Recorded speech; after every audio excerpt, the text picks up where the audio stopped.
ஸ்ரீராம், நீ என்னுடைய கண்ணின் கண்மணி. உன் கண்ணில் நீர் வழிந்தால் என் இதயம் சுக்கு நூறாய் வீழ்கிறது குழந்தையே. இது சாயின் ராஜ்யம். நான் சொல்வது இன்றே பலிக்கும் பார். நினைத்தது எல்லாம் நிறைவேற்றித் தரப்போகிறேன் உன் சாயி தேவா. நீ என்னுடைய குழந்தை. இரவும் பகலும் நான் உன்னை பற்றியே சிந்தித்துக் கொண்டிருக்கிறேன். நீ நன்றாக வாழ வேண்டும், உன்னுடைய வாழ்வு சந்தோஷமாக இருக்க வேண்டும் என்பதை மட்டுமே நான் சிந்தனை செய்து கொண்டே. எந்த தந்தையும் தாயும் தன்னுடைய குழந்தை வீழ்வதை விரும்பவே மாட்டார்கள். தன் பிள்ளைகள் தலை நிமிர்ந்து வாழ்வதைத்தான் எந்த தாயும் தகப்பனும் விரும்புவார்கள். நான் உன்னுடைய தந்தையும் தாயுமானவன் அல்லவா? என் பிள்ளையாகிய நீ தாழ்ந்து போனால் அது எனக்குத்தானே அவமானம். நான் எப்படி உன்னை வீழ விடுவேன் என்று நீ நினைக்கிறாய்? எதற்கும் கலங்காதே என் குழந்தையே. தைரியத்தோடு முயற்சி செய்து கொண்டே இரு. உனக்கு துணையாக எப்பொழுதும் இந்த சாயப்பா வந்து கொண்டே இருப்பேன். உன்னை வெற்றியடைய செய்து கொண்டே இருப்பேன் எல்லா நன்மைகளையும். இனி வரும் ஒவ்வொரு நாட்களிலும் உன் எல்லா செயல்களிலும் நான் இருப்பேன் என்பதை, இருக்கிறேன் என்பதை நீ உணரும் நேரம் வரும். அதை உனக்கு நான் உணரவும் வைப்பேன். குழந்தையே, நீ நிச்சயமாக உன் வாழ்வில் முன்னேறுவாய். நான் உன்னை விட்டு எப்பொழுதும் விலகுவதே இல்லை. உன்னை கைவிடப் போவதும் இல்லை. நான் இருக்க கவலை ஏன் உனக்கு? உன் கவலை தற்காலிகமே. விரைவில் உன் கவலையை எல்லாம் தீர்க்க உன் சாயி தேவா இருக்கும் பொழுது வீணாக பயப்படாதே. என்னை நம்பு, முழுவதுமாக என்னை நம்பு. நான் இருக்கிறேன். அப்பா, நான் உன்னிடம் என் வாழ்க்கையை இலகுவாக்கித் தா என்று கேட்கவில்லை. ஆனால் நான் உன்னிடம் கேட்பது, என் வாழ்க்கையில் சந்திக்கும் அனைத்து பிரச்சனைகளையும் தாங்கிக் கொள்ள வலிமையை எனக்கு தா என்று நான் கேட்கிறேன்.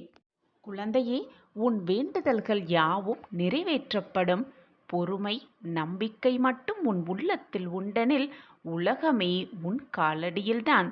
நம்பிக்கையோடு இரு, பொறுமையாக காத்திரு. உனக்கு என்று எழுதப்பட்டது நிச்சயமாக உன் கைகளுக்கு கொண்டு வந்து கொடுக்கும் வேலையை உன் சாயப்பா பெற்றுக்கொள்கிறேன். இது என் சத்திய வாக்கு குழந்தையே. எதை இழந்தாலும் வருந்தாதே. அது வேறொரு வடிவில் நிச்சயமாக உன்னை வந்து சேரும். நம்பிக்கையோடு இரு குழந்தையே. உன் வேண்டுதல்கள் சில நிறைவேறாமல் போனதால் என்மேல் கோபப்படுகிறாய். சரிதான், என் பிள்ளைதானே என்னிடம் கோபப்படுகிறது என்று நானும் சர்வசாதாரணமாக எடுத்துக்கொள்கிறேன்.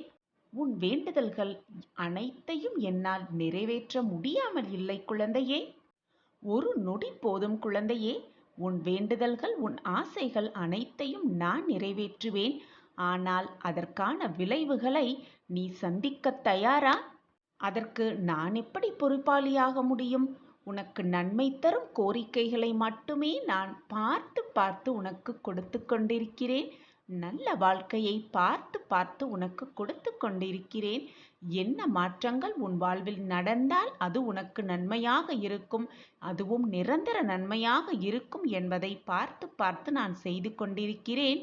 அப்படி இருக்கையில் என் வேண்டுதல்களை மட்டும் நிறைவேற்றாமல் இருக்கிறீர்களே சாயிநாதரே என்று என்னிடமே கோபித்துக் கொள்கிறாய். கோபப்படாதே என் பிள்ளையே. எதற்கும் கலங்காதே. உன் வாழ்விற்கு எது நல்லது, உனக்கு எது நல்லது, மற்றவர்களுக்கு தீங்கு இழைக்காத வண்ணம் உன் வாழ்க்கைக்கு எப்படி நல்லதாக அது இருக்கும் என்பதை யோசித்துதான் நான் ஒவ்வொரு செயலையும் செய்து கொண்டிருக்கிறேன். என்னுடைய எண்ணமும் திட்டமும் எப்பொழுதும் உன்னை சுற்றியே இருக்கிறது குழந்தையே. என்னை மீறி உன் வாழ்க்கையில் எதுவும் தவறாக நிகழாது. எனவே வருத்தப்படாதே. முதலில் உன் சாயப்பா மீது சந்தேகப்படாதே. நம்பிக்கையோடு இரு. அனைத்திற்கும் ஒரு நேரமும் காலமும் கூடி வரும். அதுவரை பொறுமையாக காத்திரு. உனக்கு வேண்டியதை நான் நிறைவேற்றித் தருகிறேன். உன்னுடைய எதிர்காலம் உனக்கு தெரியாது. ஆனால் உன் தகப்பனாகிய எனக்கு தெரியும் தானே? அதனால் என் தங்க பிள்ளையே, உன் பாரத்தை எல்லாம் என் மீது வைத்துவிட்டு உன்னுடைய கடமையை மட்டுமே செய்து கொண்டிரு. அதற்கான பலனை உன்னுடைய சேவகனாக நான் உனக்கு கொடுப்பேன். சர்வ நிச்சயமாக கொடுப்பேன். இது உன் சாயப்பாவின் சத்திய வாக்கேதான். உன் வாழ்வின் வெற்றிக்கான பாதையை தான் நான் உருவாக்கிக் கொண்டிருக்கிறேன். விரைவில் அந்த வெற்றி பாதையில் நீ பயணிக்கத்தான் போகிறாய். மற்றவர்களுக்கு எல்லாம் கிடைக்கிறது, ஆனால் எனக்கு மட்டும் எதுவுமே கிடைக்கவில்லை என்று மற்றவர்களோடு உன்னை ஒப்பிட்டு பார்க்காதே.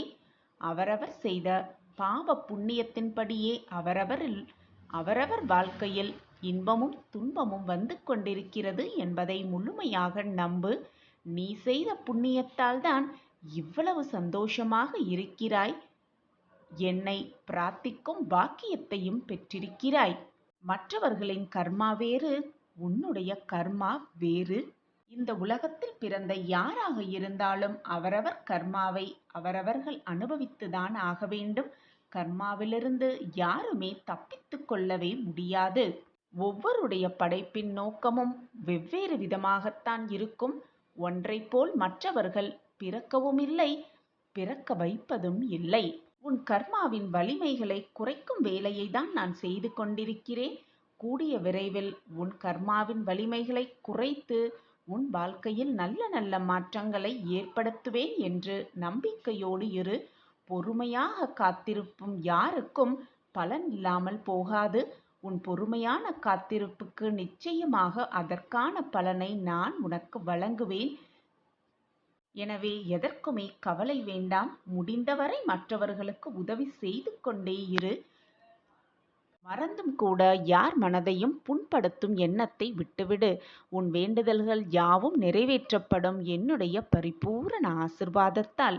உன் சாயப்பாவை சரணாகதி அடைந்தவர்கள் துன்பத்தில் விழும் தருவாயில் எனது 4 கரங்களையும் கொடுத்து நான் மேலே எழ செய்வேன் என்று நிச்சயமாக நம்பு. கண் இமை காப்பது போல நான் உன்னை காப்பேன்.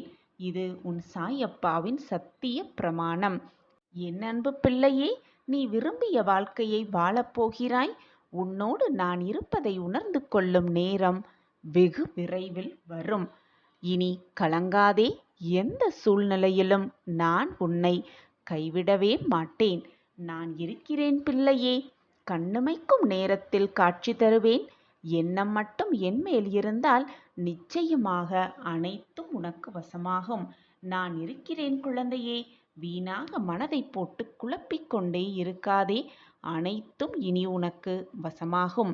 நீ ஒவ்வொரு முறையும் தடுமாறி கீழே விழும்பொழுது உன்னை தூக்கி முன்னேற்ற பாதைக்கு, வெற்றி பாதைக்கு நிச்சயமாக உன்னை அழைத்து செல்வேன். நான் இருக்கிறேன் குழந்தையே. என் வார்த்தைகளின் மீது நம்பிக்கை வைப்பாயா? நீ விரும்பிய வாழ்க்கை, நீ ஆசைப்பட்ட வாழ்க்கை, நீ என்னிடம் கோரிக்கையான வைத்த வாழ்க்கையை உனக்கு தரவே உன் சாயப்பா உன் இல்லம் நோக்கி வந்து கொண்டே இருக்கிறேன். கூடிய விரைவில் அதற்கான அறிகுறி உன் கண்களுக்கு தெரியும். பிறர் கண்களுக்கு நீ மௌனமாய் இருப்பது போன்றுதான் தெரியும். அந்த மௌனத்தில் எத்தனை வலிகள் இருக்கு என்பது உன் தந்தையாகிய எனக்கு மட்டுமே தெரியும். பிள்ளையே, முடிந்ததையும் சரி இழந்ததையும் சரி எப்பொழுதும் உன் நினைவுக்கு கொண்டு வராதே. அது வீணாக மனக்கசப்பை தான் உண்டு பண்ணும். அதுதான் உன்னுடைய வாழ்க்கைக்கு நல்லதாக இருக்கக்கூடும். காரணமில்லாமல் என்னுடைய தீப முகம் உன் கண்ணில் படாது குழந்தையே. ஏதோ ஒரு காரணத்திற்காகத்தான் என் முகம் உன் கண்ணில் பட்டிருக்கிறது. நீ அதிர்ஷ்டசாலி. நான் தேர்ந்தெடுத்த பொக்கிஷம். அதனால்தான் உன் கண்ணில் பட்டிருக்கிறது. இனி நீ கேட்டது எல்லாம் கிடைக்கும். நினைத்தது எல்லாம் நிறைவேறும். நிச்சயமாக நீ நினைப்பது எல்லாம் உன் வசமாகும். எனவே எதற்கும் கலங்காதே. தேவையில்லாமல் உன் மனதை போட்டு குழப்பிக்கொண்டே இருக்காதே. அவமானத்திற்கு 2 குணங்கள் இருக்கிறது என் பிள்ளையே. இதில் கோழையாக இருப்பவன் தற்கொலை செய்து கொள்கிறான். வீரனாக இருப்பவன் வாழ்க்கையில் வெற்றி பெறுகிறான். இதில் நீ யார் என்பதை நீயே முடிவு செய்து கொள். வீரனா அல்லது நீ கோழையா? கோழைத்தனமாக இருக்காதே என் குழந்தையே. எப்பொழுதும் வீரனாகவே இரு. எப்பொழுதுமே உனக்கு துணையாக நான் இருக்கிறேன் குழந்தையே. உன் வாழ்க்கையை மீட்டெடுக்க, உன் வாழ்க்கையை நல்ல வழியில் செலுத்த, உன் வாழ்க்கையை காப்பாற்ற யாரையாவது தேடிக்கொண்டிருக்கிறாய் என்றால் முதலில் போய் கண்ணாடியில் உன் முகத்தை பார். கோபமும் புயலும் ஒரே மாதிரிதான். அது ஆடின பிறகுதான் தெரியும் அடைந்த நஷ்டங்கள் எவ்வளவு என்று. வீணாக மற்றவர்களின் மேல் உன் கோபத்தை காட்டாதே என் குழந்தையே. கோபத்தோடு நீ சிந்திய ஒவ்வொரு வார்த்தைகளையும் நிச்சயமாக அள்ள முடியாது என்பதை புரிந்து கொள். புரிந்து கொண்டு மற்றவர்கள் மேல் கோபமாக இருந்தால் அந்த இடத்திலிருந்து அமைதியாக சென்றுவிடு. வீணாக மற்றவர்களின் மனதை மறந்தும் கூட காயப்படுத்தாதே. குழந்தையே, எப்பொழுதும் நிம்மதியை இழந்து விடாதே. உன் நிம்மதியை காப்பாற்ற நான் இருக்கிறேன் என் பிள்ளையே. எதற்குமே கலங்காதே. அனைத்தையும் நடத்துபவன் நான் என்பதை முழுமையாக நம்பு. நீ நினைக்கும் எதையும் யாராலும் இனி தடுக்கவே முடியாது. எனவே தைரியமாக இரு. நீ உன் வாழ்வில் ஜெயிக்க பிறந்திருக்கிறாய். உன்னை ஆசிர்வதித்து விட்டேன் என் குழந்தையே. இனி உன் வாழ்வில் எப்பொழுதும் நல்லதே நடக்கும். நீ கேட்டதெல்லாம் கிடைக்கும். நினைப்பதெல்லாம் நடக்கும். விரும்பியது எல்லாம் உனக்கு கைகூடும். நீ ஆசைப்பட்டதெல்லாம் உனக்கு வந்து சேர்ந்தே தீரும். சாயிராம் சாயிராம் சாயிராம் என்று சொல்லிக்கொண்டே உன்னுடைய வேதனைகளை என்னிடம் சொல்லிவிட்டு, உன்னுடைய பிரார்த்தனைகளை என்னிடம் சொல்லிவிட்டு என்னை அழை. ஏதோ ஒரு ரூபத்தில் வந்து சகல சௌபாக்கியங்களையும் நான் உனக்கு வழங்குவேன். சர்வ நிச்சயமாக வழங்குவேன். எதற்குமே கலங்காதே.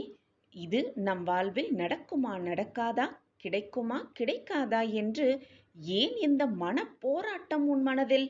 நான் நடத்துவேன் அனைத்தையும். நான் கிடைக்க செய்வேன் எல்லாவற்றையும். வீணாக உன் மனதில் கேள்விகளால் போட்டு துருவிக்கொண்டே இருக்காதே. உன்னுடைய நிம்மதிக்காகவும் சந்தோஷத்திற்காகவும் மன ஆறுதலுக்காகவும் போராட நான் இருக்கும் பொழுது வீணாக உன் மனதை போட்டு ஏன் குழப்பிக்கொண்டே இருக்கிறாய்? தைரியமாக இரு. அப்பா நான் இருக்கிறேன் அல்லவா?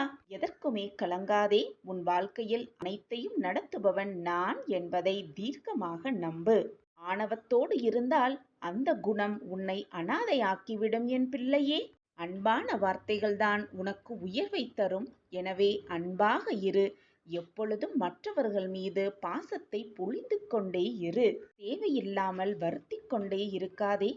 நீ உன் வாழ்க்கையில் தத்தளித்துக் கொண்டிருக்கிறாய் என்பதை நான் அறிவேன் குழந்தையே. உன்னை என் கரம் கொண்டு இழுத்து பிடித்துக்கொண்டு உன்னை காப்பாற்றிக் கொண்டுதான் இருக்கிறேன். நிச்சயமாக மீட்டு எடுத்தே விடுவேன். உன்னை நல்ல வாழ்க்கையில் கொண்டு கரை சேர்ப்பேன். இன்னும் சில நாட்களில் அனைத்தும் மாறும். நிச்சயமாக மாறும். இது உன் சாயப்பாவின் சத்திய வாக்கேதான். என் வாக்கு என்றாவது பொய்த்ததுண்டா? காரணமே இல்லாமல் என் நாவிலிருந்து சொற்கள் வரவே வராது. நடப்பது எல்லாம் ஏதோ ஒரு காரண காரியத்திற்காகத்தான் நடக்கிறது என்பதை நல்ல விதமாக புரிந்து கொள். காரணமில்லாமல் இந்த உலகத்தில் எதுவுமே நடைபெறாது. உன்னை என்னுடைய உயிராய் நான் காப்பேன். இன்று முதல் உன் வாழ்க்கையில் நீ பட்ட வேதனைகள் துன்பங்கள் எல்லாம் நீங்கி உனக்கு மகிழ்ச்சியும் சந்தோஷமும் இரட்டிப்பாக கிடைக்க வழிவகை செய்வேன் உன் சாயி தேவா. நீ இது நாள் வரை எதற்காக காத்திருந்தாயோ அந்த விஷயம், அந்த நிகழ்வு உன் வாயிற்கதவை தட்டும் நேரம் நெருங்கிவிட்டது. சாயப்பா எனக்கு எதுவுமே செய்யவில்லை என்று நீ கதறிய நாட்களெல்லாம் முடியும் தருவாயில் நெருங்கிவிட்டது. இனி ஆனந்தமான காலம் உனக்காகவே காத்து கொண்டிருக்கிறது என் கண்மணியே. காரணமே இல்லாமல் என்னுடைய தீப முகம் உன் கண்ணில் பட்டிருக்காது. ஏதோ ஒரு காரணத்திற்காகத்தான் இந்த பதிவை நீ பார்த்து கொண்டிருக்கிறாய். நீ அதிர்ஷ்டசாலி. நான் கண்டெடுத்த பொக்கிஷமான குழந்தை. உன் வாழ்வில் இனி நல்லது மட்டுமே நடக்கும். நடப்பது அனைத்தும் நல்ல விதமாகவே இருக்கும். நிரந்தர நன்மையாகவே இருக்கும். எதற்கும் கலங்காதே. உன் துன்ப நாட்கள் எல்லாம் முடிவுக்கு வந்து உனக்கு இன்பத்தை தர காத்து கொண்டிருக்கிறது. அகங்காரமிக்கவனுக்கு குருவின் போதனைகள் கூட பயனற்றவையாகிவிடுகிறன. அகங்காரத்தை தூக்கி எறிந்துவிடு. உன்னுடைய கோபத்தையும் தூர எறிந்துவிடு. உன் குருவின் போதனைகளை ஏற்றுக்கொள். நான் சொல்வது போல நடந்து பார். உன் வாழ்க்கை மாறுவதை உன்னால் உணர்ந்து கொள்ள முடியும், ஏற்றுக்கொள்ள முடியும். எப்பொழுதுமே நிராகரிப்புகளை கண்டு நெஞ்சு உடையாதே.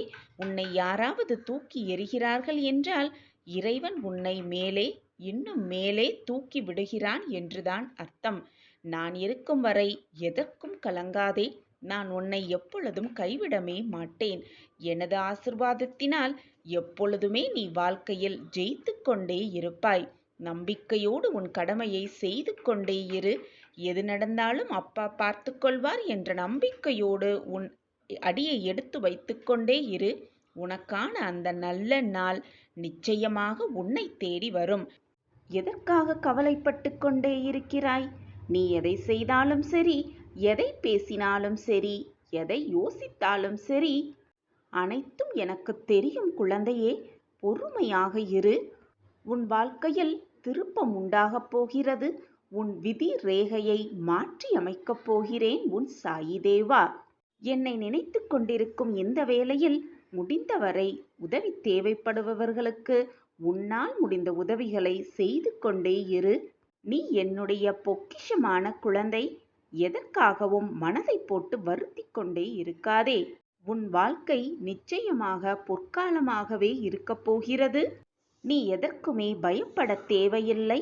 நீ நினைத்தபடி உன் வாழ்க்கை உனக்கு நல்லபடியாகவே அமையும். ஆனால் ஒன்றை நன்றாக புரிந்து கொள் என் பிள்ளையே. வாழ்க்கை என்றால் கஷ்டங்கள் இல்லாமல் எப்படி இருக்கும்? இன்பமும் துன்பமும் கஷ்டமும் சந்தோஷமும் கலந்து இருந்தால்தான் வாழ்க்கை சுவாரஸ்யமாக இருக்கும். கஷ்டத்திற்கு துன்பத்திற்கு பின்வரும் இன்பமே இரட்டிப்பு மகிழ்ச்சியாக இருக்கும். அதை அனுபவித்து பார்த்தவர்களுக்குத்தான் இந்த அர்த்தம் புரியும். கஷ்டமோ நஷ்டமோ எது வந்தாலும் எதையுமே சரிசமமாக நினைக்க பழகி கொள்ள வேண்டும். கஷ்டம் வந்துவிட்டால் உடனே மனம் நொறுங்கி போவது மட்டுமல்லாமல் மனதை போட்டு வருத்தி கொண்டும் உன்னை சுற்றி இருப்பவர்களை போட்டும் குழப்பிக் கொண்டும் இருக்கிறாய். அப்படி இல்லாமல் எது வந்தாலும் மனதை சரிசமமாக வைத்துக்கொள். கஷ்டம் வந்துவிட்டால் ஒரேதடியாக வீழவும் கூடாது. இன்பம் வந்துவிட்டால் ஒரேதடியாக சந்தோஷமாக ஆடவும் கூடாது. சரிசமமாக வாழ்க்கையை வைத்து கொண்டாலே போதும். வாழ்க்கை நிம்மதியாக போய்கொண்டே இருக்கும். இன்பமும் துன்பமும் கலந்து வருவதுதான் வாழ்க்கை என் பிள்ளையே. இன்பம் மட்டுமே நிரந்தரமாக இருந்துவிடவும் முடியாது. துன்பம் மட்டும் நிலையானதாக யாரிடத்திலும் இருக்கவும் முடியாது. மாறிக்கொண்டேதான் இருக்கும் இந்த வாழ்க்கையில். இன்பம் துன்பம் என்ற இரண்டு பக்கங்கள் எல்லோர் வாழ்விலும் உண்டு. எது வந்தாலும் மனம் தளராமல் உழைத்து நம்பிக்கையோடு நாம் எடுத்து வைக்கும் ஒவ்வொரு அடியும் வெற்றியாகவே அமையும் என்ற நம்பிக்கையோடு உன் மீது நம்பிக்கை வைத்து உன் சாயப்பா மீதும் நம்பிக்கை வைத்து உன் அடியை எடுத்து வைத்து கொண்டே இரு. நிச்சயமாக உன்னை வெற்றிக்கான இலக்கை தொடுவதற்காக உன் அப்பா உன்னை அழைத்து செல்வேன். இது சத்தியமான வாக்கு. நிச்சயமாக உன் வாழ்வில் நீ ஜெயிக்கத்தான் போகிறாய் குழந்தையே. அதற்கான வழி அனைத்தையும் நான் உருவாக்கிவிட்டேன். திட்டத்தை தீட்டிவிட்டேன். என் திட்டப்படிதான் எல்லாம் சுமமாக நடந்து கொண்டிருக்கிறது. அதற்குள் உன் மனதை போட்டு வீணாக குழப்பாதே. உன்னை சுற்றி இருப்பவர்களையும் உன்னால் வேதனைப்பட வைக்காதே. அனைத்தும் இனி உன் வாழ்வில் நல்லபடியாகவே அமையும். விதி ரேகையை மாற்றி எழுதப் போகிறேன் உன் சாயப்பா. இனி என்னதான் கவலை உன் மனதில் வந்தாலும் நம்பிக்கையோடு பெருமையோடு சொல். என்னிடம் இருப்பது என் சாயப்பா என்று பெருமையாக எல்லோரிடத்திலும் சொல். உன் சாயப்பா உனக்கு தேவையான அனைத்தையும் பார்த்து பார்த்து செய்து கொண்டே இருக்கிறேன். என்னை மீறி எதுவும் தவறாக நிகழாது, நிகழவும் முடியாது. பிள்ளையே, நிகழ்கால வாழ்வு என்பதுதான் மிக முக்கியமானது. உன்னுடைய எதிர்காலம் நல்லதாக இருக்க வேண்டும் என்று நீ விரும்பினால் அது உன் கையில்தான் உள்ளது என் பிள்ளையே. நான் நிச்சயம் ஜெயிப்பேன். ஜெயிப்பதற்காகவே இந்த உலகத்தில் பிறந்துள்ளேன். என்னை ஜெயிக்க வைப்பதற்காக என் அப்பா இருக்கிறார் என்று நம்பிக்கை மட்டும் உன் மனதில் இருந்தால் போதும். நிச்சயமாக நீ உன் வாழ்வில் ஜெயித்து விடலாம். எதிர்காலத்தை பற்றிய பயத்தை உடனே உன் மனதிலிருந்து அழித்துவிடு. எது நடந்தாலும் நன்மைக்கே என்பதை தீர்க்கமாக நம்பு. நடப்பது அனைத்தும் நன்மைக்கே என்பதை பரிபூரணமாக நம்பு. ஏதோ ஒரு காரணத்திற்காகத்தான் அனைத்தும் நடக்கிறது என்பதை உன் மனதிற்குள் சொல்லிக்கொண்டே இரு. உன் எண்ணம் போல் உன் சொற்கள் போல் உன்னுடைய வாழ்க்கையும் சந்தோஷமாக மிக ஆனந்தமாகவே மாறிவிடும். நல்லதை மட்டுமே நினை, நல்லது மட்டுமே செய். உன் வாழ்வில் நல்லது மட்டுமே நிகழும். அதுவும் நிரந்தர நன்மையாகவே அது திகழும். என்னை தேடி என் சாயப்பா வந்திருக்கிறார். அவர் என்னுடன் இருக்கும் பொழுது நான் எதற்காக அனைத்திற்கும் கவலைப்பட்டு கொண்டே இருக்க வேண்டும் என்று சொல்லிக்கொண்டே இரு. உன் மனதிற்கு அது ஒரு புதுவிதமான புது தெம்பு கிடைப்பதை நீயே உணர்வாய். நீ இவ்வளவு உறுதியாக இருப்பதை பார்த்து நான் மிகவும் மகிழ்ச்சி அடைகிறேன் என் பிள்ளையே. எதற்கும் கலங்காதே என் பிள்ளையே. உன்னுடைய கஷ்டமான இந்த நிலைமையும் நான் மாற்றி காட்டுகிறேன். உண்மைக்கு சற்று திமிர் அதிகமாகத்தான் இருக்கும் என் பிள்ளையே. எதையுமே என்னால் சாதிக்க முடியும் என்பதை தீர்க்கமாக நம்பு. இறைவன் எப்பொழுதும் நம் பக்கத்தில்தான் இருக்கிறார் என்பதை அறிந்து புரிந்து கொள். எதற்குமே வீணாக உன் மனதை குழப்பிக் கொண்டே இருக்காதே. உறவினர், தாய் தகப்பர் யாராக இருந்தாலும் அவர் நம்மை கைவிட்ட போதிலும் உன் சாயப்பாவாகிய நான் எந்த பொழுதும் எந்த நொடியும் உன்னை நான் கைவிடவே மாட்டேன்.